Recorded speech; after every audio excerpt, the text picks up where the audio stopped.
Well, howdy everybody, and welcome back to the farm. Welcome to Meet the Aliens, Volume 5.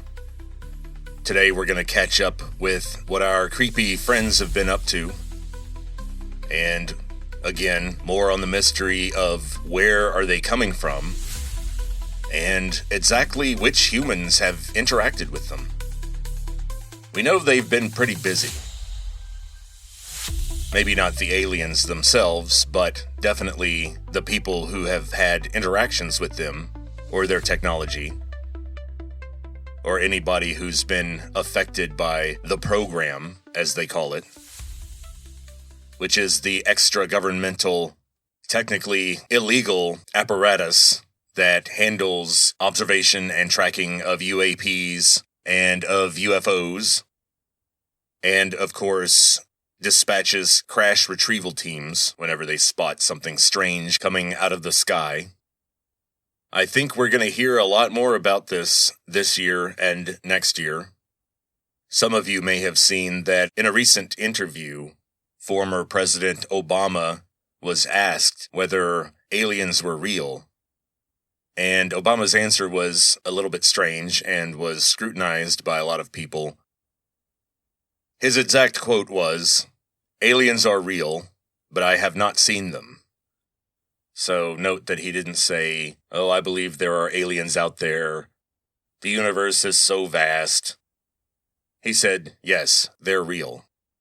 Now, later on Air Force One, a reporter asked President Trump what he thought of Obama's answer to that question.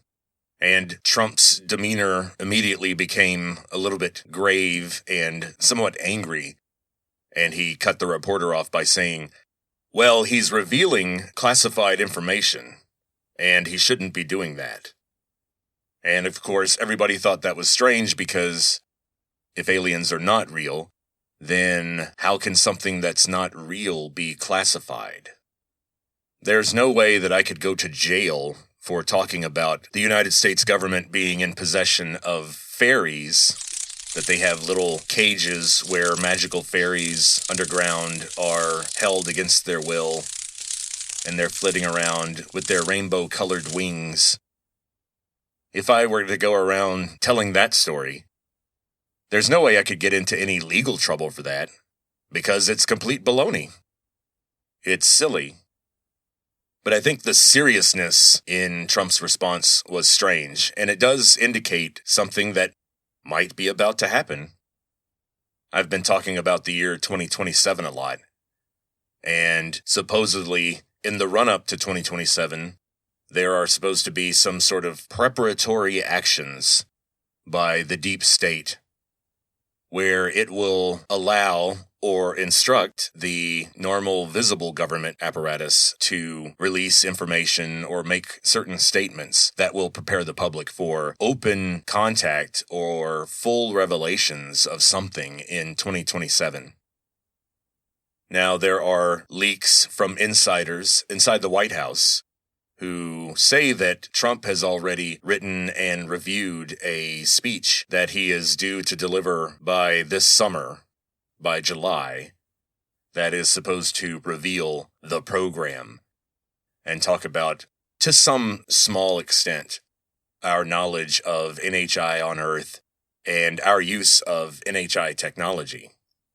I find it strange that this seems to be coinciding with the release of a new Steven Spielberg movie that's titled Disclosure, and it's a science fiction movie about an alien invasion. So some people are saying, is this predictive programming? As you recall, I literally just said that we are living under the control of a deep state, which is an extra-governmental apparatus, and it has the ability to give instructions or prohibitions to our government that we see and actually interact with.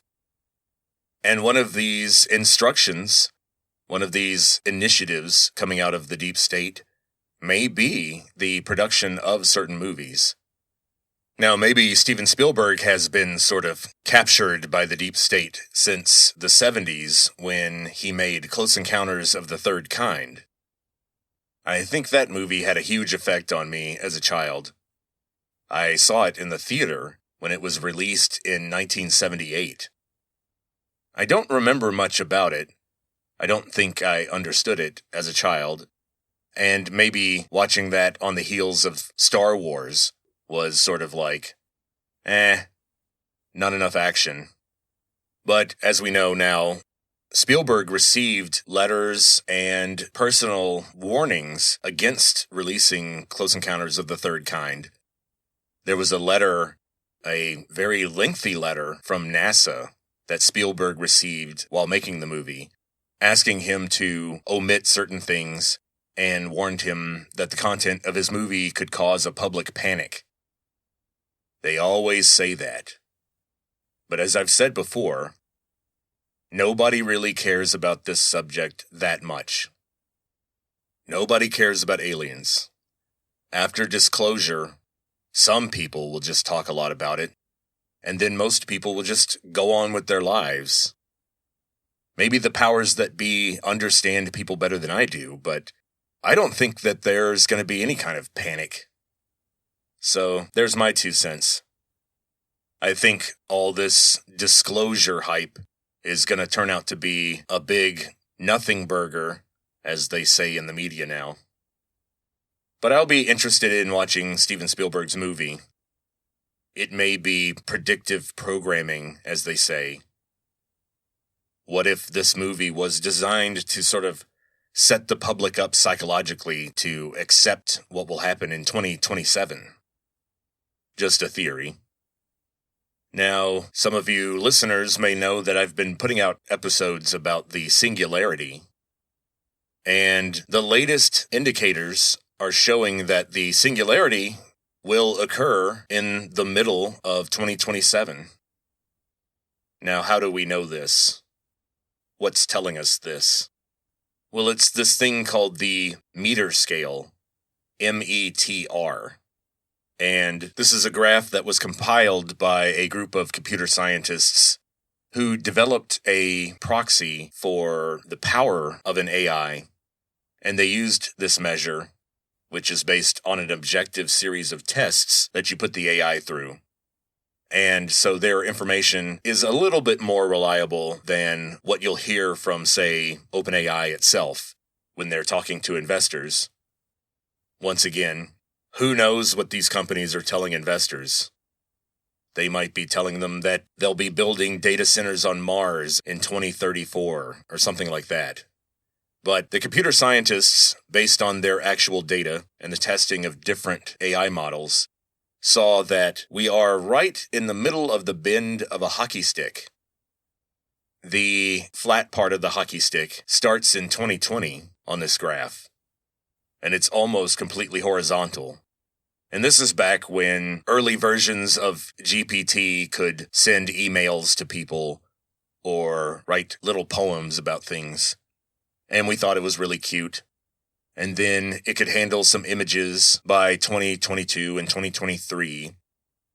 You could upload a photo and then say, hey, make that blue coffee cup purple. And it could do it pretty seamlessly. But now that we've reached early 2026, we are right where that hockey stick starts to turn upward. And it turns upward, as we all know, much more dramatically than we are expecting. And so this is based on actual models that have been tested, and it looks like we are in an exponential growth of capabilities. And the idea is that the singularity will occur when the line goes vertical, when the complete hockey stick is realized. And so if you extrapolate on the data just not even a few years, but several months. So this stuff is happening fast. And of course, I'll be talking about this in my next volume on the singularity. But the important thing here is that the capabilities of human AIs will become more or less infinite in the middle of next year. So we've gone from writing goofy music, say in 2021, or faking images of people, to creating entire video games and novels and that sort of thing. Now, what does this have to do with Meet the Aliens? Did I suddenly switch into singularity mode? Well, kind of. And temporarily, for a reason. And that's because I think it's strange that it's likely that 2027 will see one of the most important developments in human history, right along there with the development of the internet and the Industrial Revolution. Although the AI revolution will cause us to have to rethink our entire economic system, and as a result, our social and political order. And so why is that important for meeting the aliens? Well, the intelligence community has been talking about the year 2027 for decades now. And there are stories that the NHI themselves have the ability to simulate entire worlds and come up with very accurate predictions about what will happen. I guess it has to do with their AIs, or maybe they're just that smart, especially when they put their little hive mind together. And apologies for using the term hive mind. I know it has negative connotations. And maybe this is the time for Vincent to be just as friendly and positive to our possible new overlords as possible. But my thought is, what if the deep state is also privy to these simulations? Or with reverse engineered technology, or technology that they were given. And if you look into Project Looking Glass, you'll see evidence and rumors that this actually did occur. And the reason why people connected to the deep state seem to be throwing their money away, not worried about social or economic collapse, and building bunkers far away from major cities. I think it may be that they know that all the simulations point to the singularity occurring in 2027. And maybe that is the landmark event that the sort of Galactic Federation of more advanced NHI look for in a civilization before they allow contact. In other words, humans have been sort of quarantined. There's a kind of prime directive at work, like in Star Trek, where the rule is that advanced civilizations don't introduce themselves to less advanced ones because there's too much opportunity for abuse or exploitation or genocide in some cases. Now, as I've said before, there's some indication that some rogue NHI faction that doesn't follow this rule made an agreement with humans. And of course, when you make an agreement with someone who's famous for not following the rules, you tend to get screwed in the deal.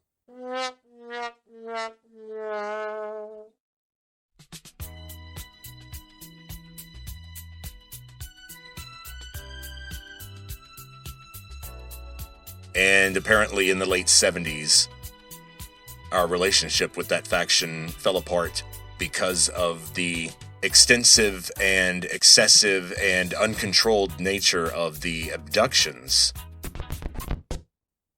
And so I think that maybe the big event in 2027 will be the singularity and also open contact with some NHI faction or a combination of factions.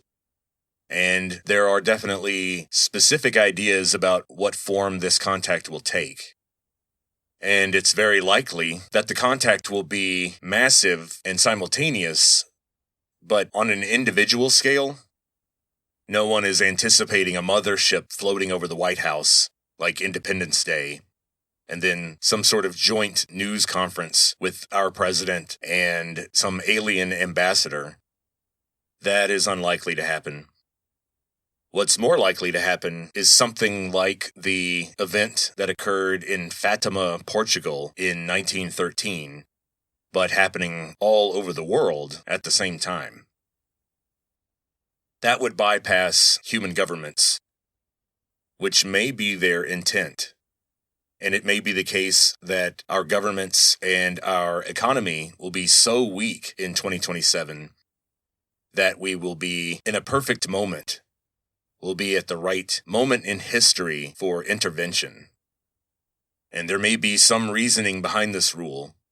For example, to go back to Star Trek lore, the idea is that Starfleet won't contact civilizations that have not developed their own warp drive yet. And so, according to the fake history of the Star Trek universe, sometime in the 21st century, there is a kind of socioeconomic collapse. But this rogue genius named Zephram Cochrane built a spaceship that went into Earth orbit and very briefly achieved warp speed. And that produces a signature that you can observe from far, far away. And the Vulcans caught that and observed it and immediately came to Earth to visit and make contact with humans, because by Zephram Cochrane making that warp drive, humans had proven that they had reached a certain stage of development where they could tolerate open contact. And so, in the world of ufology, there is that idea that we have to reach a certain threshold before the NHI are revealed openly. And so, what else has been going on in the world of NHI? Let's talk about a few random NHI-related things that are going on in the news before we move on to the main subject, which is, again, related to 2027 and NHI-related events, and why they're occurring, and what's the theory about what might happen. Okay, well, for the next 5 items that I'll go through rather quickly, we'll just hit the high points, because this stuff is more or less still in the news. The first subject are these things called tridactyls. Tridactyls.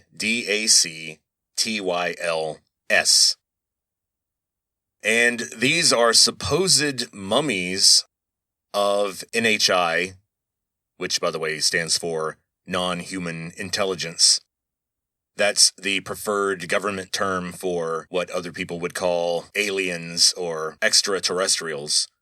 And the reason for that careful term, that euphemism, is the mounting evidence that at least some of these beings, some of these NHI, have been on Earth for a very, very long time, and then others may not be from another planet, but from rather an alternate Earth timeline, another universe in the multiverse, or just some incredibly distant part of the galaxy, or elsewhere in the universe, and they're using some sort of wormhole technology to travel to our world.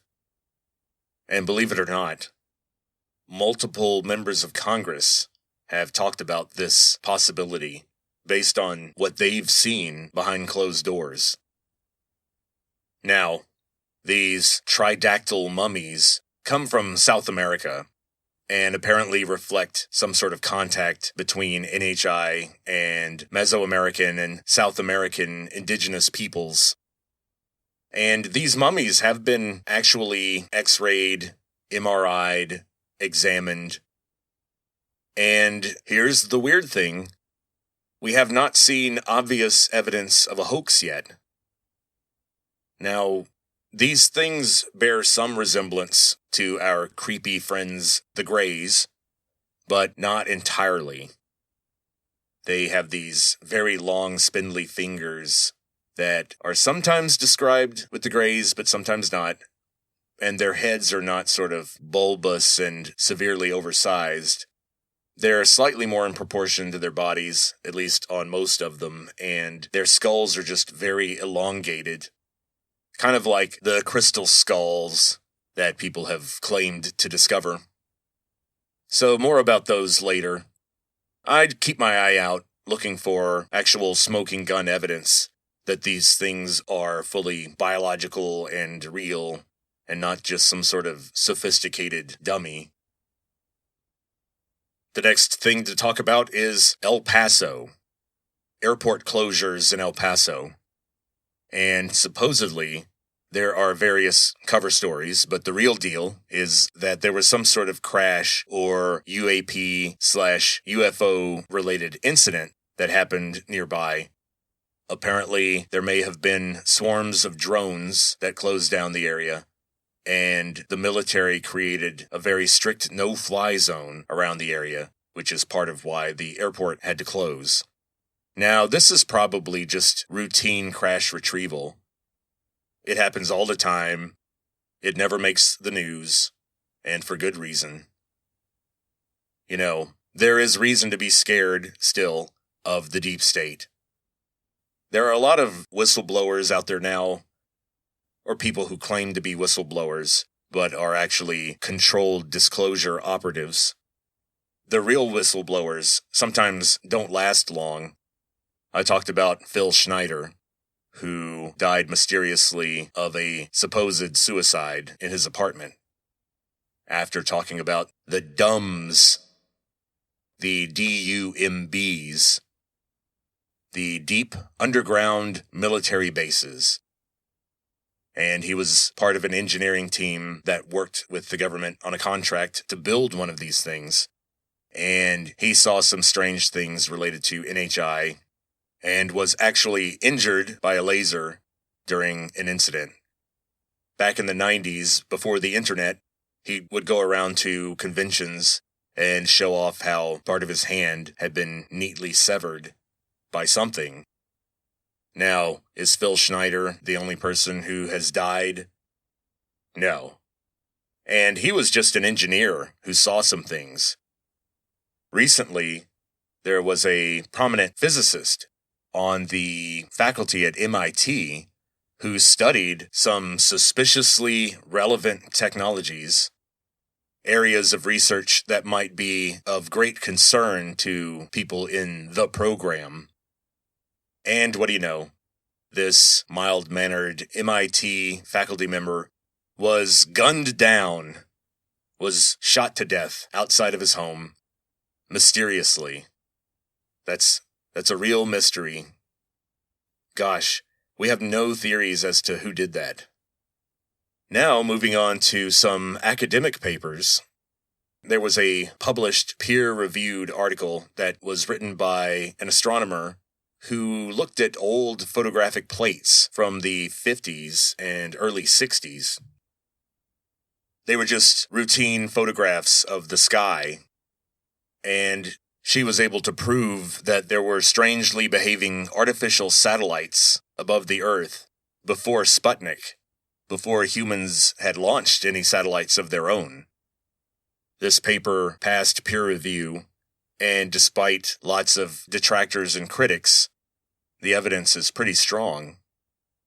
And of course, in previous volumes of Meet the Aliens, I talked about the secret knowledge that our government has that there are thousands of objects in orbit that seem to be technological in nature, but not created by humans.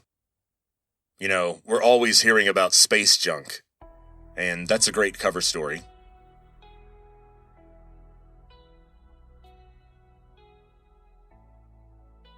The next academic paper was published by our friend, or maybe our frenemy, Dr. Avi Loeb, an astronomer from Harvard, and it's about, of course, 3I Atlas, which was the subject of another previous volume on Meet the Aliens. This paper supposedly shows yet another smoking gun techno-signature that proves that 3I Atlas is not a natural object, but rather some sort of constructed massive device. And the evidence he's pointing to are new indications that all of the light that is emanating from 3I Atlas, which has been shown to be artificial and not just reflected from the sun, Dr. Loeb shows that this light is coming from 3 point sources on the object.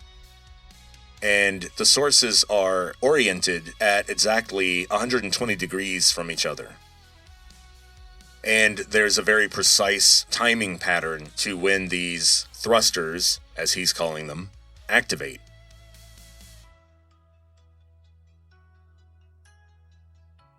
And they appear to be maintaining a particular attitude of 3i Atlas in relation to the sun. In other words, these thrusters are being used to keep 3i Atlas pointed at the sun for whatever reason.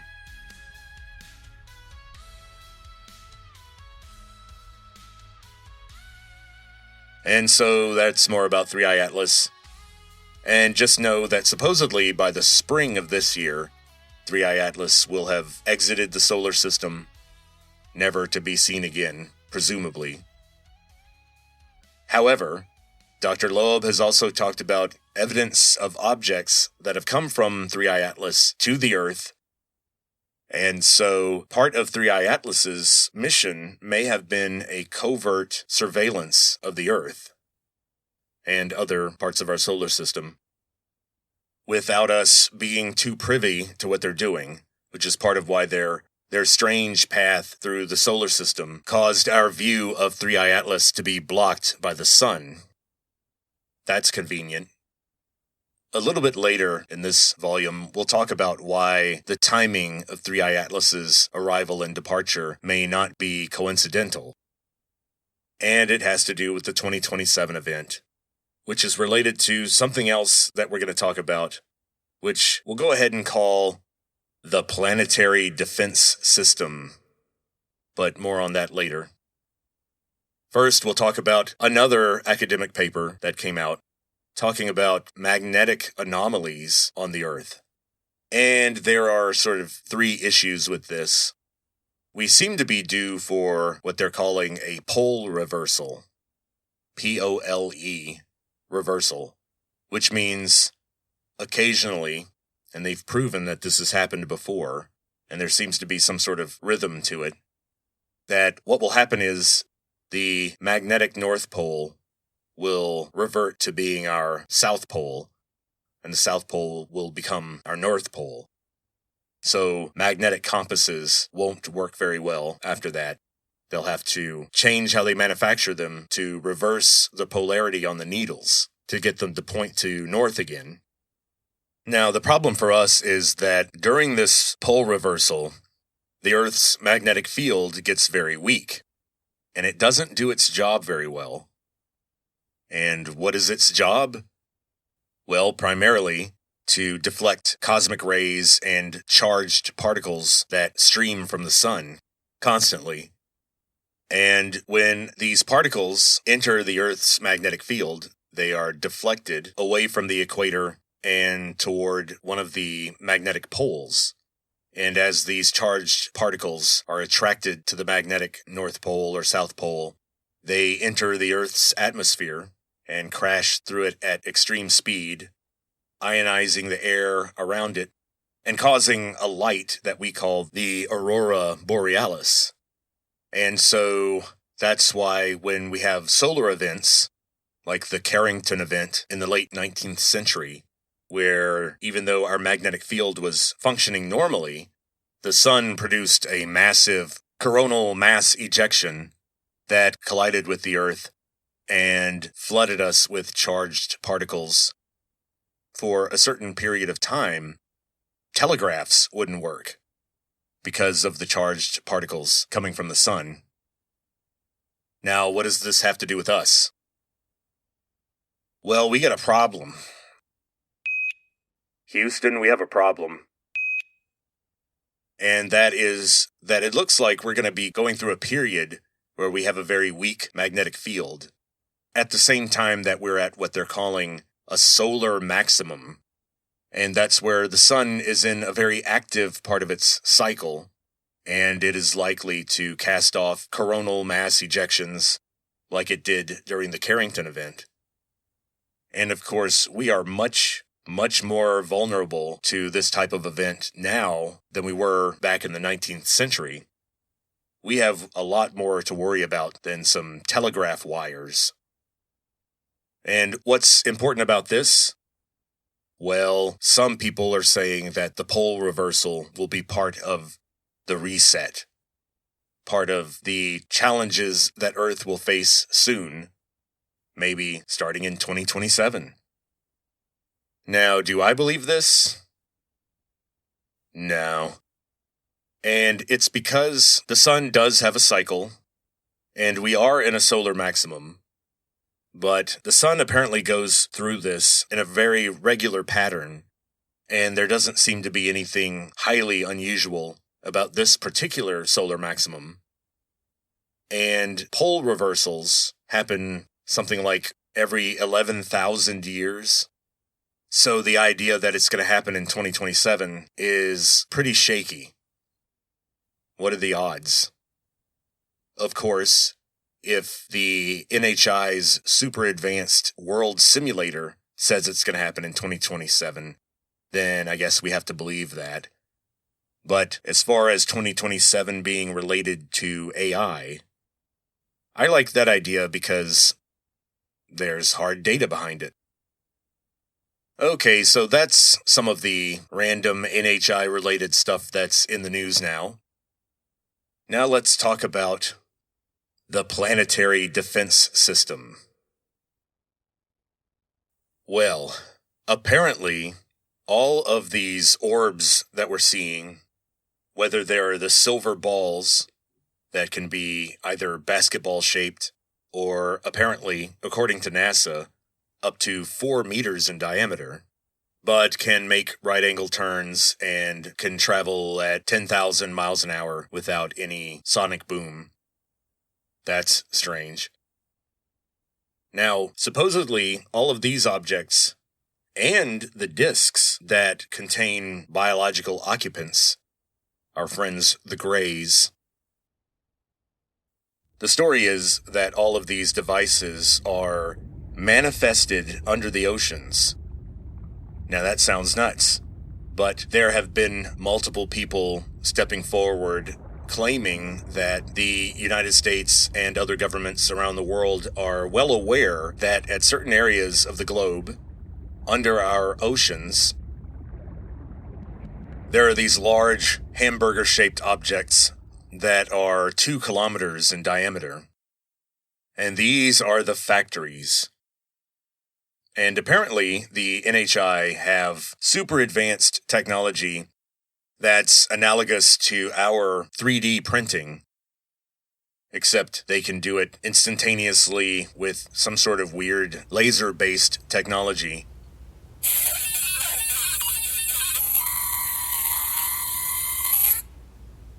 And the ships are produced all at once, all in one piece, instantaneously. And here's the weird part.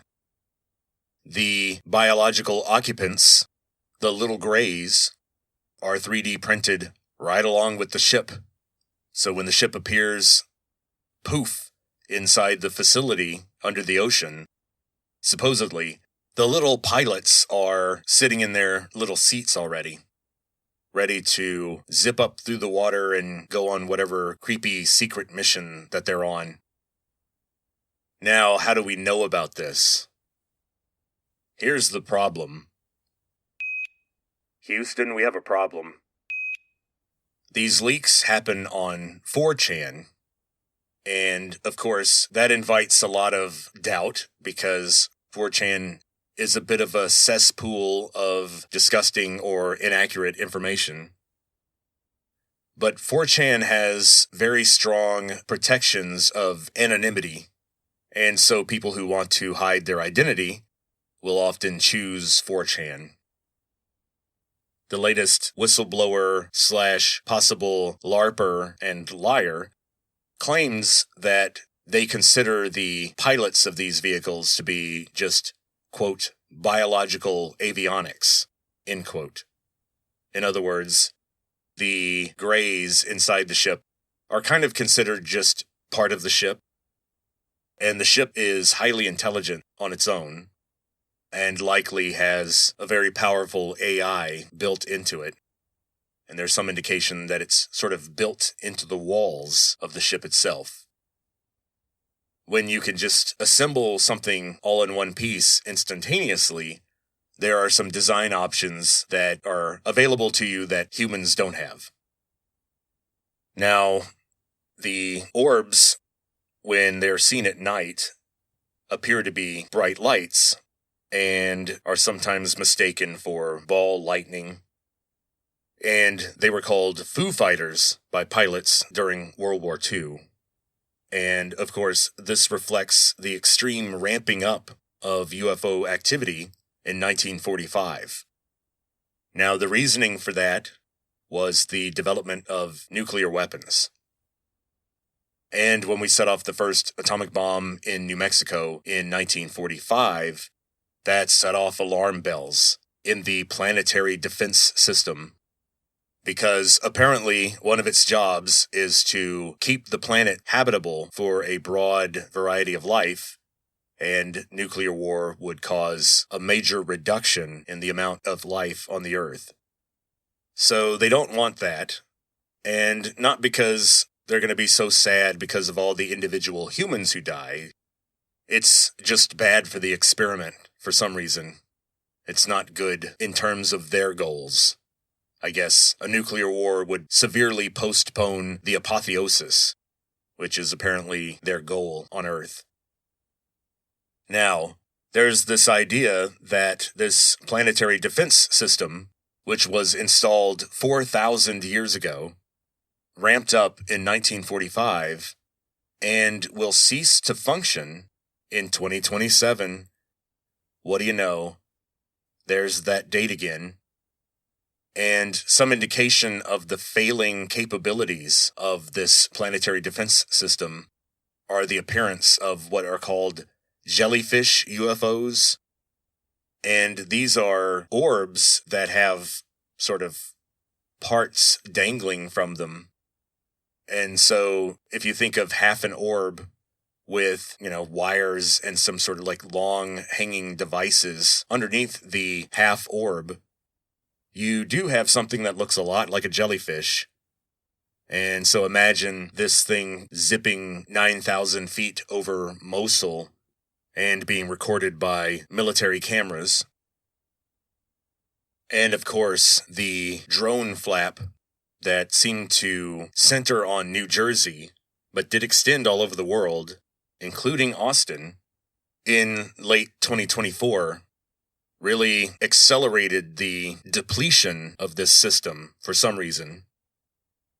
Some of these drones were made by humans, but a certain percentage were NHI drones. And apparently, we came very close to nuclear war during that time. And nuclear weapons were being transported and activated, and that's what ramped up the system. There's another theory, though, that a dirty bomb was in New Jersey or being constructed somewhere in New Jersey, and the plan was to detonate the bomb inside New York City, causing a massive death toll. And so that's the theory, that this was all trying to prevent a nuclear incident. Now, why is losing this defense system a problem? If these orbs and disks stop being printed in 2027, what does that mean for Earth? Well, that brings us to what's called the dark forest hypothesis. Now, the dark forest hypothesis contends, it holds, that the universe is actually a very chaotic and dangerous place. And highly advanced civilizations, very smart civilizations, i.e., not us, carefully hide their presence in the universe. They don't use radio waves because they can leak from the planet and be detected elsewhere. And they just kind of keep quiet and stay to themselves, because there are certain factions of highly advanced NHI that do apparently go to different planets and harvest resources or abuse the indigenous populations. And it has apparently happened on Earth before. Apparently, this planetary defense system allowed human civilization to develop after the development of agriculture to the point that we have now without interference from NHI factions that would want us to go another direction. Now, it appears that in 1954, there was some interference from a rogue NHI faction. But in the past, before the 4,000-year mark, before the planetary defense system was installed, we were visited and occasionally exploited by NHI.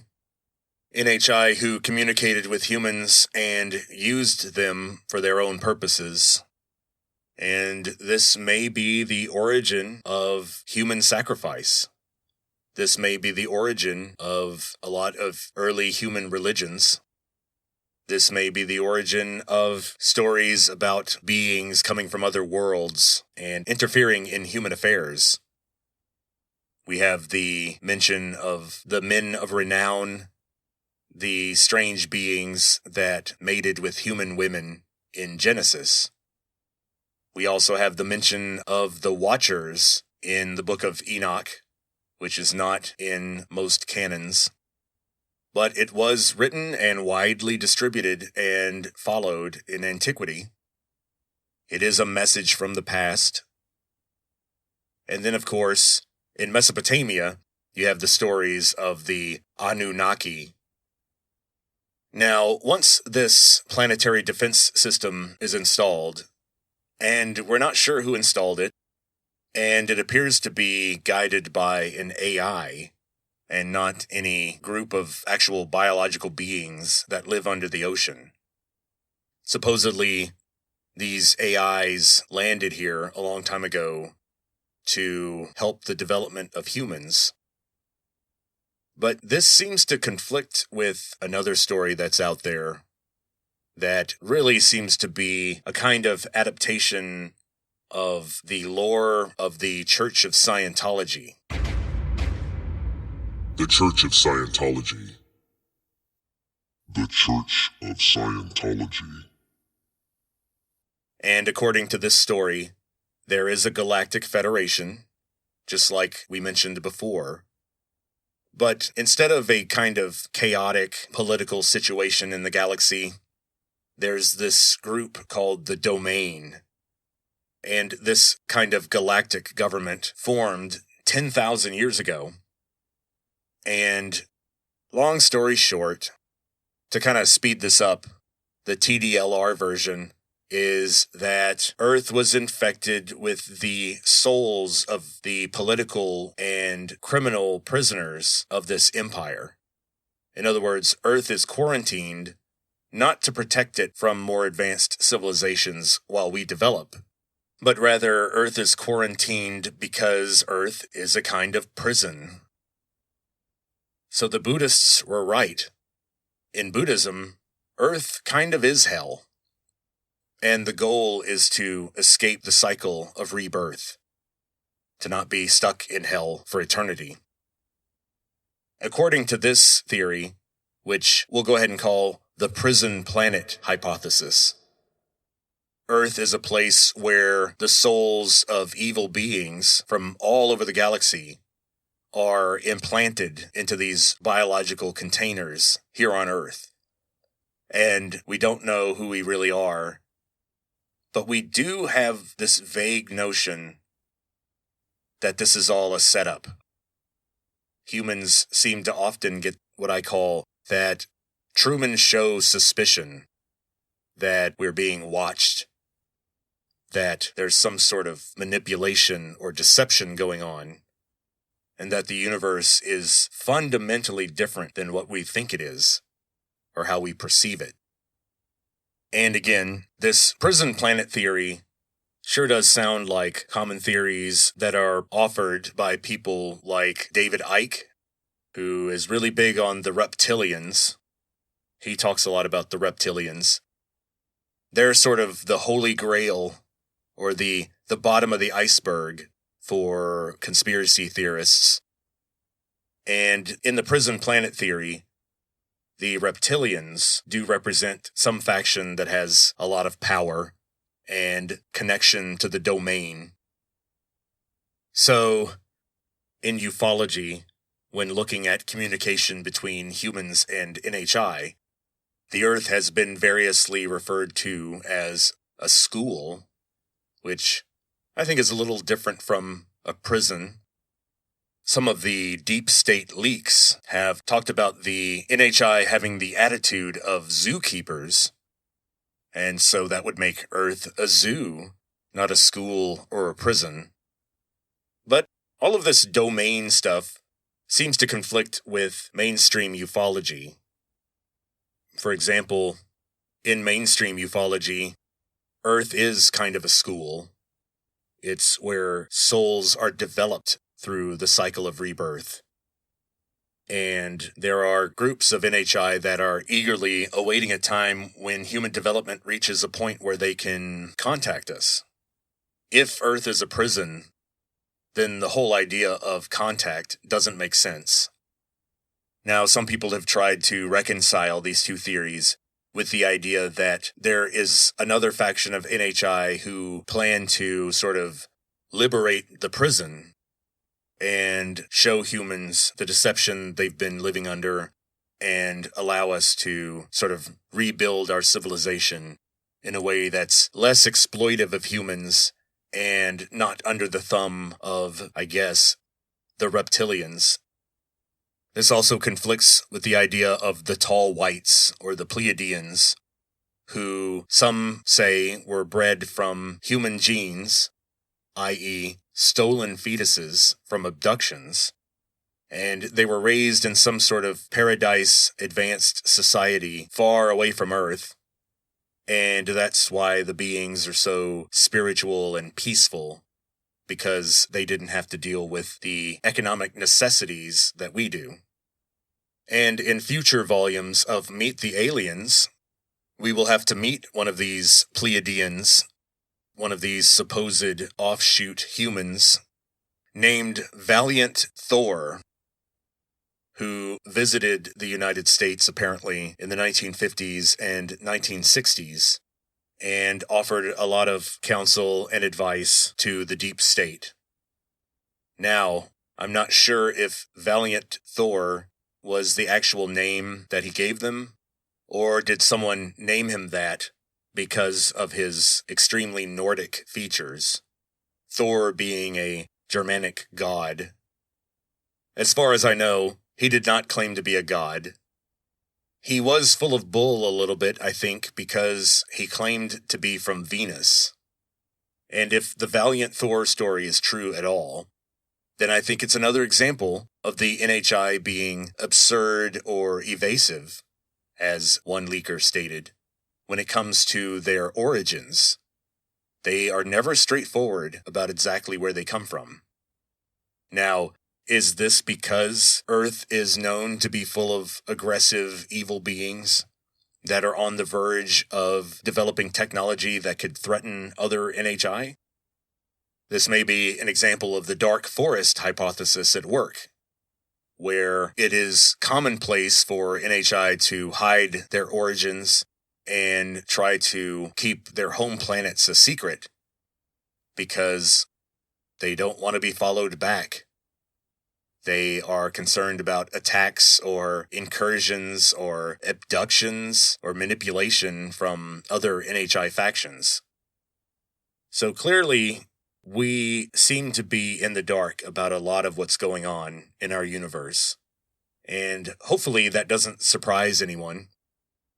Humans seem to be very limited in terms of our perception of what the universe really is like. And this reminds me of a snippet of a conversation with an NHI that supposedly happened where the NHI stated that humans would be contacted openly after humans, quote, understood what space really is.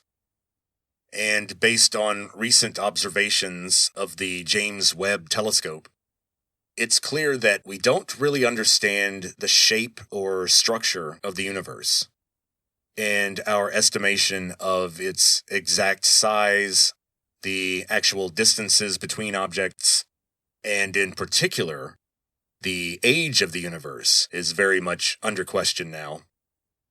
And so we have a long way to go. It's frustrating for me, for someone who is so into learning about the universe, someone who is so committed to trying to understand the world. It's frustrating knowing that there's all this information out there that I don't have access to.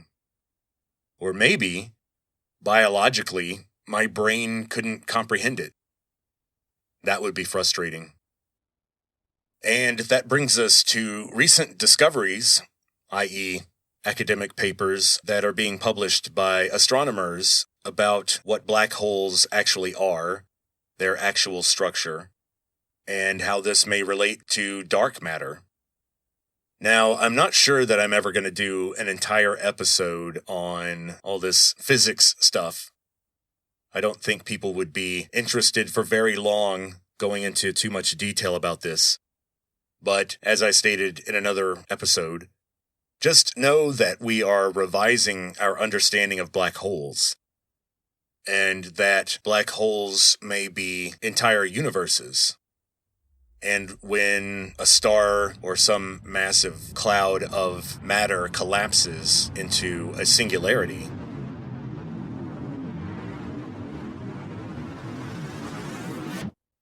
then what's actually happening is space extrudes in a direction that we can't perceive, and you sort of create a kind of hyperdimensional bubble that this matter expands into. And that's what we call a Big Bang.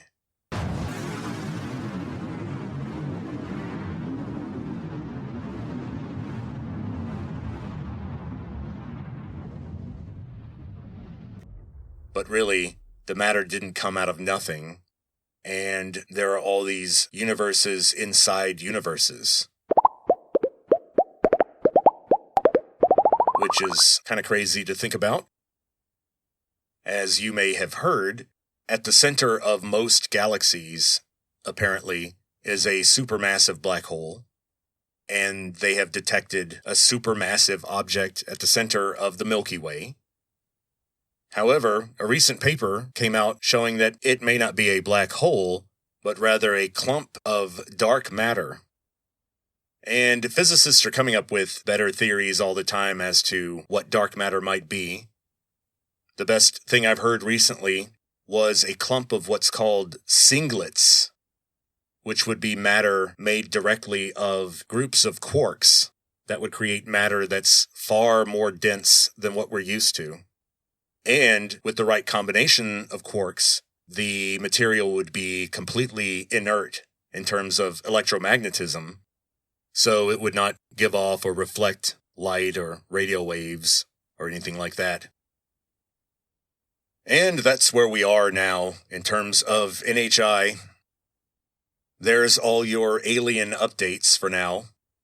If there are any big developments in terms of crash retrievals or bases under the ocean, or more congressional hearings, or especially some sort of release of classified materials, which the president has stated that he's looking into. However, I am extremely skeptical that we'll get anything really, truly substantive from this upcoming dump of documents and photos, apparently. But if something really cool is included in all of that, then we'll do another episode. So, until Volume 7 of Meet the Aliens, try not to get abducted, but if you do, try to bring your cell phone on board, get a couple of pictures, grab a tool here and there to bring back for analysis. You know, we need some hard evidence here, guys. And I would also recommend that all the young, able-bodied people out there go out and join the Space Force, because it's going to become a lot more important in 2027 once the planetary defense system that we were gifted by some ancient NHI ceases to function, and then mankind must face the dark forest alone. Are we going to be ready Has all this reverse engineering paid off? I know we've got those TR-3Bs, the anti-gravity black triangles, that are still classified. But what else do we have? Are we going to have to repel an invasion sometime after 2027? Or could you argue that we've already been invaded, and that starting in the 50s, we fell under the control of some rogue NHI faction, and we're actually going to be liberated from that control sometime in 2027? But who knows? I think that by that time, by mid-2027, economic uncertainty, political chaos, and general poverty might cause people to say, I do not care about aliens. Don't want to hear it. We might be at a low point in human history because of the singularity. And so, more on that later. We're in a weird time in human history, folks. I always think of that supposed ancient Chinese curse, and you could say, may you live in interesting times. Well, this just might be the most interesting time in human history, in terms of how high the stakes are, how complex the problems are, and in all these theories, the possibility of human extinction keeps popping up. It's unsettling. Who knows what a civilizational reset really means? But that's the phrase that some people have used. But I'll be watching out for new developments for you guys, and we'll talk more about our creepy friends in Meet the Aliens Volume 6. And so, until then, talk to you later.